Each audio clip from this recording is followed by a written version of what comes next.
Dois peixinhos estão nadando juntos e cruzam por um peixe mais velho nadando no sentido contrário, que os cumprimenta e diz: "Bom dia, pessoal, como é que está a água?" E os dois peixinhos continuam nadando um pouco mais, até que um olha para o outro e diz: "Que diabos é água?"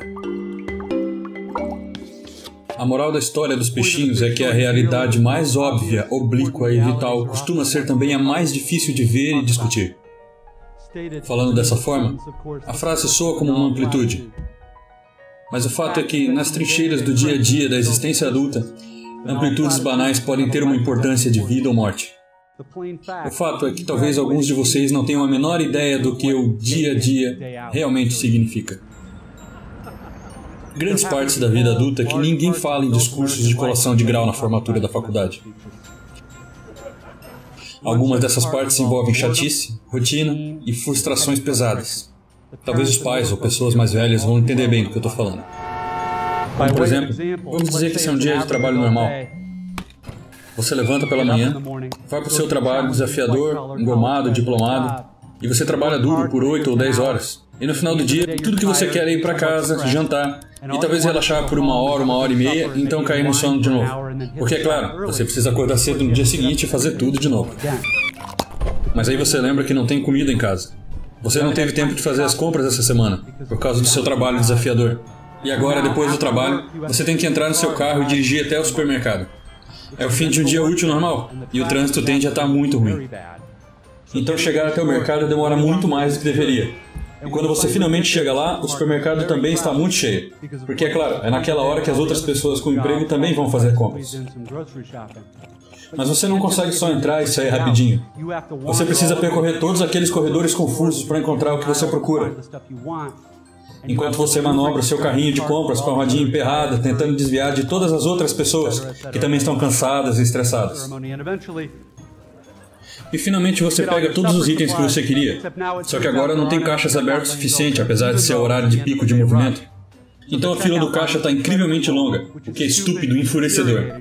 Mas você não pode descontar a sua raiva frenética na senhora trabalhando no caixa, que é escravizada por um trabalho cujo tédio e a falta de sentido diários ultrapassam o limite da imaginação de qualquer um de nós. Mas finalmente chega a sua vez na fila, você paga pela sua comida e ela te diz: "Tenha um bom dia", com uma voz que é com certeza a voz da própria morte. Então você coloca suas compras com aqueles saquinhos frágeis de supermercado dentro do seu carrinho, com uma roda torta que puxa irritantemente para a esquerda, todo o caminho através do estacionamento que está abarrotado, é irregular e sujo. E então você tem que dirigir de volta para casa com trânsito lento, demorado e cheio de carros lentos. Todo mundo aqui já fez isso, é claro. Mas talvez não tenha sido parte da sua verdadeira rotina. Dia após mês, após ano. Mas vai ser. E muitas outras rotinas fatigantes, maçantes e sem sentido além dessa também serão. Mas essa não é a questão. A questão é que pequenas frustrações como essa são exatamente onde o trabalho de escolha entra em cena. Porque os congestionamentos e corredores entupidos e grandes filas de mercado me dão tempo para pensar. E se eu não tomar uma decisão consciente sobre como pensar e no que prestar atenção, eu vou me sentir miserável toda vez que tiver que fazer compras. Porque o meu piloto automático tem a certeza de que situações como essa têm tudo a ver comigo. Sobre a minha fome, o meu cansaço e o meu desejo de ir para casa. E aí vai parecer que tudo que existe e todas as outras pessoas estão no meu caminho. Mas quem são todas essas pessoas no meu caminho? E olha o quão repulsiva a maioria delas são, tão estúpidas e não humanas ali paradas na fila do caixa. Ou o quão inconvenientes e rudes essas pessoas são falando alto no telefone no meio da fila. E o quão profundamente pessoalmente isso parece injusto.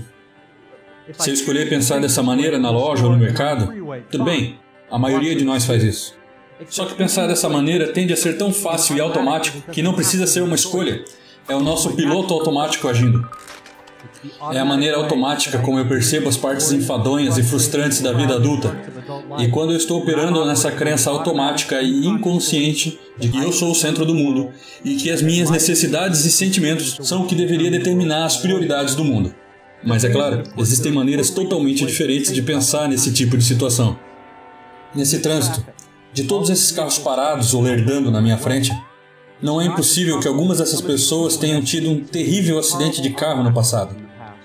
e agora têm tanto medo de dirigir que elas fariam de tudo, inclusive dirigir bem devagar em uma rua movimentada, para que elas se sintam seguras o suficiente para dirigir.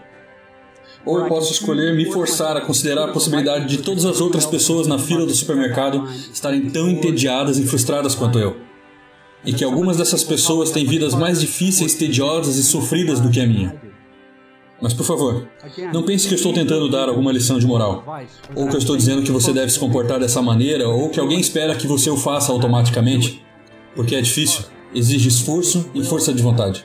E se você, como eu, alguns dias você não vai conseguir fazer isso, ou simplesmente não vai querer fazer isso. Mas na maioria dos dias, se você está consciente o suficiente para fazer uma escolha, você pode escolher olhar de maneira diferente para aquela moça gorda e inexpressiva que grita com o filho na fila do caixa. Talvez ela não seja assim sempre. Talvez ela tenha passado as últimas 3 noites em claro, segurando a mão do marido que morre de câncer. Ou talvez a mesma moça seja a atendente do Detran que recebe o salário mínimo. E ontem mesmo ela ajudou a sua esposa a resolver um problema super chato e burocrático através de um simples ato de gentileza. É claro que nada disso é provável, mas também não é impossível. E só depende do que você quer considerar.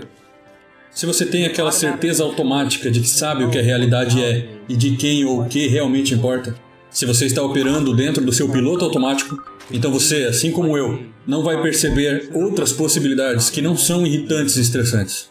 Mas se você realmente quer aprender como pensar, como prestar atenção, então você vai perceber que existem outras opções. Você vai ter o poder de experimentar uma ida ao mercado que é quente, cheia, lenta, não somente como algo significativo, mas quase sagrado. Queimando com a mesma força que criou o mundo. O amor, companheirismo e a unidade mística de todas as coisas profundamente. Não que essa coisa mística seja necessariamente verdade, mas a grande verdade é que você pode decidir como você vai tentar perceber isso. Isso, eu sugiro, é a liberdade da educação real, de aprender a ser bem ajustado. Você pode conscientemente decidir o que tem importância e o que não tem. Essa é a verdadeira liberdade. Isso é ser educado. É entender como pensar. A alternativa é a inconsciência, o piloto automático, a corrida de ratos, a constante sensação de ter tido e ter perdido alguma coisa muito grande.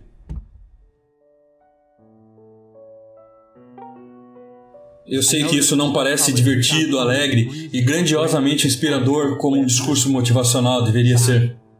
Mas isso é, da maneira que eu vejo, a grande realidade, tirando todas as gentilezas retóricas. Você, é claro, é livre para interpretar isso da maneira que quiser. Mas, por favor, não desconsidere isso como se fosse um sermão do Pedro Bial. Nada disso tem a ver com moralidade, ou religião, ou dogma, ou grandes e elaboradas questões sobre a vida após a morte. A grande verdade se trata da vida antes da morte. É sobre o valor real da verdadeira educação, que não tem quase nada a ver com conhecimento, e tudo a ver com a simples consciência. Consciência que é tão real e essencial, é tão oculta à vista de todos nós o tempo todo, que nós temos que ficar lembrando a nós mesmos, de novo e de novo. Isso é água. Isso é água.